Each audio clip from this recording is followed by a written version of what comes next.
que seria a questão da sanidade no mundo de hoje e de aspectos relacionados a essa sanidade. Pode começar, Mari? Você tem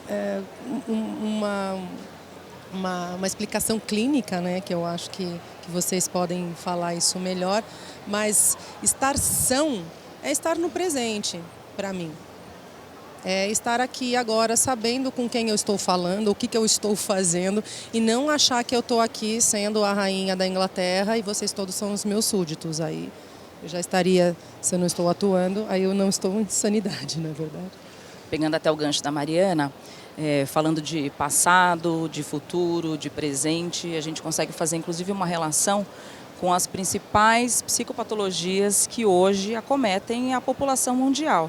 Então, quando a gente fala de depressão, a gente escuta um sujeito com um excesso de passado, aquela pessoa que não consegue viver o presente, pensar no futuro, perspectivas de futuro. Ela está presa lá no passado. Excesso de passado. Quando a gente fala de ansiedade, a gente tem... Quando eu escuto os pacientes que chegam no consultório, geralmente eles já chegam com algum diagnóstico, encaminhamento, estou com um transtorno de ansiedade. E quando eu pergunto, mas o que aconteceu? Não sei, do nada, eu tive uma crise, um pânico, uma crise de ansiedade generalizada e conta lá os sintomas. E quando a gente escuta um pouquinho mais a história dessa pessoa ou como que está a vida dela nos últimos tempos, a gente percebe que tem lá na frente, lá no futuro, alguma situação que está gerando um medo para ela aqui. Então ela está com excesso de futuro, não está conseguindo se conectar com o presente, né? Muito menos com a história pregressa. E quando a gente fala de estresse, a gente tem um excesso de presente, né? Aquela pessoa que não está conseguindo nem entrar em contato com a história dela, nem pensar no futuro, ela está aqui acelerada. O que acontece? Essas três, quando a gente pensa nesses três conceitos de adoecimento, que a gente tem escutado falar muito no adoecimento, depressão, ansiedade, estresse, a gente também está falando de conceitos que são importantes para a vida da gente, desde que exista um equilíbrio. Cadu, eu queria que você falasse um pouquinho, já pensando nesse conceito de sanidade, o que seria a eficiência e como que a gente pode medir essa eficiência dentro desse contexto de ser são? Imagina a seguinte cena, pessoal. Todo mundo aqui, ou a maioria de vocês, trabalha possivelmente num ambiente onde o layout, né? Eles são aquelas mesas, todo mundo trabalha junto, os computadores, não é legal? Todo mundo integrado, conversa e tal. Então pensa o seguinte: como é que você consegue ser produtivo com aquela quantidade de interrupções que você tem ao longo do seu dia, do colega ou das notificações desse negócio aqui, que todo mundo tem, que eu chamo de arma de distração em massa, não é? Weapon of Mass Distraction. Isso aqui é um inferno. Então, você imagina quando você fala da sanidade e da eficiência, eu não consigo conceber uma empresa hoje não se atentar ao fato de que esses grandes salões, se não for criada uma rotina onde você possa criar, por exemplo, um dia por semana sem reunião. Então, a quarta-feira sem reunião, todo mundo sabe que aquele dia vai poder se concentrar de fato no seu trabalho. Ou uma sala de isolamento. Mas não é sala para ir lá meditar, não é essa coisa que os caras também fazem, que é só da boca para fora, é um lugar para o pessoal meditar, e quando você vai meditar, né, eles dizem, ué, mas isso é hora de meditar, né? Não, é uma sala de isolamento para trabalhar, porque a produtividade é baixíssima com essa quantidade de interrupções que a gente sofre todos os dias. Então precisa mudar o modelo. A eficiência ela vai acontecer no momento em que eu perceber que se eu conseguir levar meu dia fazendo pit stops mentais ao longo do dia, e aí eu vou dar a dica, trabalha 50 minutos, 55 minutos, para 5, vai dar uma volta, vai tomar um café, faz um exercício de visualização, respira, dá uma meditadinha. Aí nessa hora esse troço pode funcionar, porque ele é uma faca de dois gumes. Ele pode te jogar na distração, e na interrupção e na dependência, mas ele pode te ajudar a se desconectar também. Você liga lá um aplicativo, desliga as notificações, dá aquela respirada e segue o trabalho. O problema é que a gente não faz esses pit stops mentais. O burnout, as pessoas que estão mais vulneráveis ao burnout são aquelas pessoas que têm um grande envolvimento com o seu trabalho. que acreditam naquele trabalho, que têm envolvimento afetivo, emocional com aquele trabalho. São aquelas pessoas que fazem o trabalho com mais gana, com mais vontade. Acho que a palavra acredito, as pessoas que mais acreditam no trabalho são as que estão mais propensas a burnout. Ao contrário daquilo que algumas pessoas pensam, de que é porque é um trabalho simplesmente excessivo, ou um trabalho simplesmente cansativo. Não, esse fator emocional da pessoa acreditar tanto naquilo, querer se dedicar tanto àquilo, vai fazer com que ela perca a noção de tempo, de energia gasta, perca o equilíbrio que a gente começou aqui falando, ela perde o equilíbrio. E aí, quando ela menos percebe, não percebe mesmo, ela esqueceu que ela tem família, que ela tem vida pessoal, que ela tem uma saúde física, uma saúde emocional, mental, que ela precisa cuidar e estar integralmente se dedicando àquele trabalho. Essa pessoa está em situação de alta vulnerabilidade para desenvolvimento do burnout. Outras doenças, mas principalmente o burnout. A partir do momento que alguma coisa começa a não dar certo, as expectativas dela naquele trabalho, naquela profissão, naquela função, alguma coisa começa a não dar certo, é quando ela começa o processo de adoecimento. A gente não se permite relaxar, a gente não comemora as nossas conquistas, a gente não celebra as metas alcançadas. E isso não dá vazão a toda essa energia que você está colocando, principalmente quando a gente ama o que faz, quando a gente trabalha com amor, com coração. Você não sabe onde é que começa o trabalho, onde termina. É uma alegria incessante. Você está trabalhando com pessoas que você ama, fazendo coisas que você gosta, desenvolvendo tecnologia, desenvolvendo produtos que vão fazer bem para as pessoas. Você tem um propósito, você está lá feliz e tal. Enfim, fala disso, até acabou o trabalho, vai para casa e só fala disso. Eu posso dizer que no início eu estava um pouco assim também. E aí você não se permite relaxar, porque sempre tem um vídeo mais legal. Nossa, esse livro também é ótimo. Começa a ler 4 ou 5 livros. Não, estou em alta performance. E você está lá se esgotando, não está se permitindo relaxar. Então, dentro disso, é muito importante também você saber a hora que acaba o trabalho e começa um outro trabalho, que é trabalhar o seu corpo. É você fazer um exercício físico, achar algo que te dê prazer em se exercitar. Exercitar a sua casa, seu carro, a sua máquina. Senão, não adianta. Mas eu não gosto disso. Existe sempre algum pequeno esporte ou uma pintura, algum, como dizem, hobby, algo que você faça por você, por prazer. Você fazer 1 hora por dia, algo que te dê muito prazer, que seja cantar uma música, que seja pintar, um exercício, qualquer coisa, costurar, é o seu maior momento de recarga profundo. Uma coisa que é importante, acho que todo mundo aqui ressaltar, é que durante o dia a gente tem uma variação emocional enorme. A gente vivencia diversas emoções e às vezes num período curto de tempo, de 10 minutos, a gente pode transitar para o estado de alerta, de relaxamento, ansiedade para felicidade, raiva.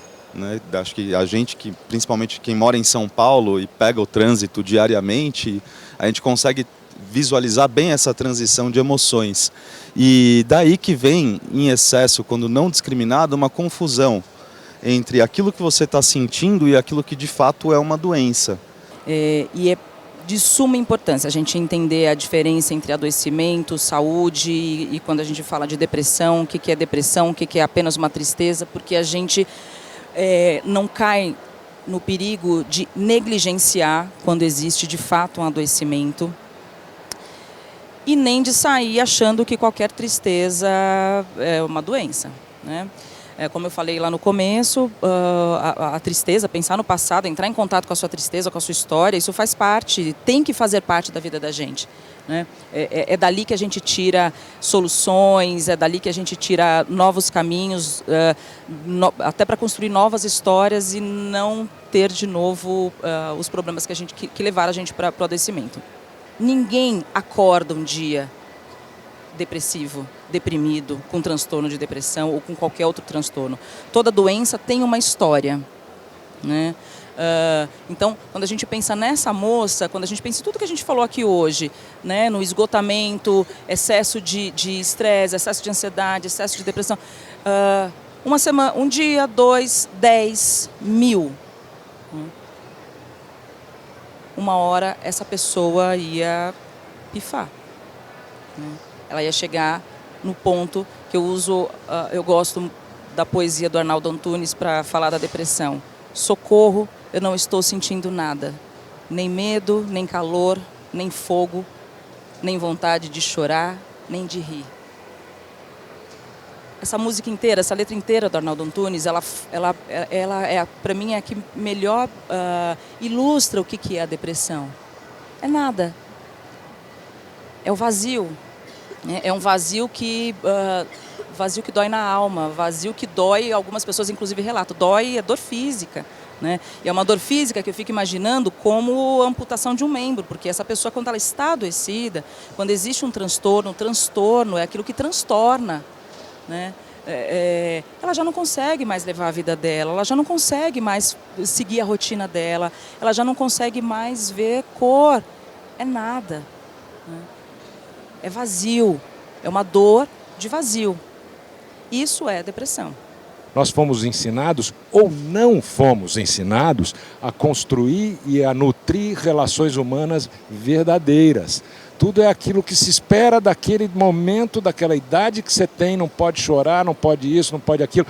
Então nós temos um problema que é na raiz, é do nascimento e da formação. Você vê, a história do ser humano é uma coisa espetacular, porque até os 8, 9 anos de idade, ele observa e absorve tudo que o mundo traz para ele. Ele não julga, ele não critica, né? Quando ele faz lá uma determinada idade, a média é 9, 10, 11 anos de idade, ele começa a ver diferença entre ele e o outro. E ali é o momento em que eu falei isso ano passado, e repito este ano novamente, e isso continua acontecendo. A gente não aprende, nós não somos educados a construir relações verdadeiras. Diante de tudo que a gente já apresentou de conceito hoje, eu acho que seria legal para quem está aqui a gente começar talvez propor algumas possíveis soluções para isso. Pelo menos um pontapé inicial. Como que a gente pode começar a transformar uma cultura e principalmente hoje em dia que a gente tem tanto conflito de geração e que isso também pode ser um fator de estresse, pode ser um fator de resistência. Como que a gente pode começar a quebrar essa visão anterior, aquele paradigma que você citou lá no começo? Quais seriam os movimentos mais práticos para a gente começar a entrar em contato com isso? E um exercício muito bacana para a gente começar a quebrar, porque a gente está em constante movimento, em constante evolução. Quem está parado, e assim tá bom para mim, se você não mudar qualquer coisinha, o mundo vai fazer você mudar de qualquer jeito. Mas é a gente ouvir mais as pessoas, olhar nos olhos. A gente tem vergonha de olhar nos olhos das pessoas. A gente não quer ter esse contato. Fazer esse exercício é o melhor. Não reclamar. Toda vez que você for reclamar de qualquer coisa, você pode mexer a boca, mas não deixa sair o som. Ou então falar alguma outra coisa que é totalmente o contrário, que seria coisa boa. Esse é um exercício muito difícil. Mas muito difícil, só que ele é transformador. Fica um dia sem reclamar de nada. Mas de nada mesmo. Vocês vão ver o que acontece. Primeiro, parece que tem uma chaleira em ebulição dentro de você, que você quer criticar, você quer julgar, você fala, por que a pessoa está fazendo isso para mim? O que está acontecendo? Respira. Outra coisa é respirar, né? É simples, gente. É reaprender a ser humano. Olha que maravilhoso, né? Respondendo a pergunta do Henrique, aproveitando o gancho da Mari, eu faço e atesto a qualidade do 6 meses depois vocês não reclamam mais, vocês vão ver, depois me contam. E é uma indução mesmo de mudança de hábito, de pensamento. Porque o teu cérebro, a única coisa que ele faz na vida, além de que ele pesa pouco, mas consome muito de energia, né? Ele representa 3% a 5% da massa corporal e consome 20% da tua energia, né? Então, além de consumir energia, a única coisa que ele quer é não gastar energia. Então, ele fica prevendo e antevendo, antecipando possibilidades, padrões e tal. Então, quando você tem que mudar um hábito, é muito difícil, mas se você insistir, você consegue.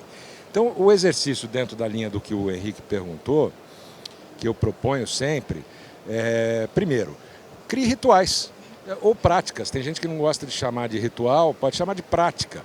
Então, eu vou dividir com vocês o meu, que mudou a minha vida. Não quando eu mudei para o meio do mato, já em São Paulo. Aliás, me ajudou muito com o caos paulistano. Primeiro, todo dia de manhã eu acordo sozinho. Eu não tenho despertador para me acordar. Por quê? Porque eu vou dormir cedo. Eu sigo aquele negócio, eu sigo o ciclo circadiano, que é o teu corpo em relação ao movimento da Terra, à luz solar, etc. Porque vejam, vocês já viram algum bicho acender a luz depois que depois que o sol se põe? O único bicho que faz isso é o homem, que acende a luz e continua.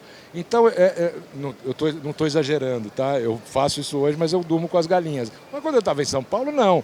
Então, a prática de criar esses rituais pequenos que você faz todo dia, ela vai ajudar muito. Então, por exemplo, à noite, primeira coisa, larga o celular num outro cômodo da casa carregando. Bota ele para carregar e larga, esquece. Deixa desligado de preferência, senão pinga durante a noite, né? Aí, você vai para a cama e tenta ter um sono bom. Dá uma relaxada, dá uma respirada, prepara o dia seguinte mentalmente, imaginando uma historinha muito simples, uma bobagem, pueril. E se amanhã acontecesse isso? E se amanhã acontecesse aquilo? Mas as coisas boas. Vai preparando o terreno para isso. E se amanhã aquela reunião der esse resultado? E se depois dessa reunião pintar não sei o quê? Bom, enfim, entenderam o espírito da coisa. Obrigado, Cadu. O Caí, para a gente, se a gente for pensar numa solução, numa dica, para que a gente possa ajudar outras pessoas nesse quesito. Então, a eficiência viria de você ser solidário ao próximo. Como que seria um exercício legal para desenvolver empatia? O que você acha que seria interessante? Eu acho muito interessante um passo anterior, que é a gente se cuidar. Sem se cuidar, a gente não consegue cuidar do outro. Isso é bastante sério. O processo de autoconhecimento é o cuidado básico. A psicoterapia eu entendo que é uma das ferramentas que podem ser usadas para o autoconhecimento. É onde você consegue ter suporte para você entrar em contato com essas coisas, essas questões que a gente falou aqui hoje, entrar em contato com as suas tristezas, com seus medos, e dali você tirar um modo de viver mais saudável, né? Mais qualidade de vida, mais saúde, menos sofrimento. Então, o silêncio que a Mari falou, ele é preciosíssimo, né? Quando estiver com alguém, não aconselhar, né? A sua verdade, a sua história, ela serve para você, ela faz sentido para você. O outro tem outra história, tem outras crenças, outros medos, outros sofrimentos. Mas se dispor a escutar, e se não tiver nada para falar, ou não sentir vontade, ou não souber, não sei o que falar, a pessoa está triste, a pessoa está ansiosa, a pessoa está...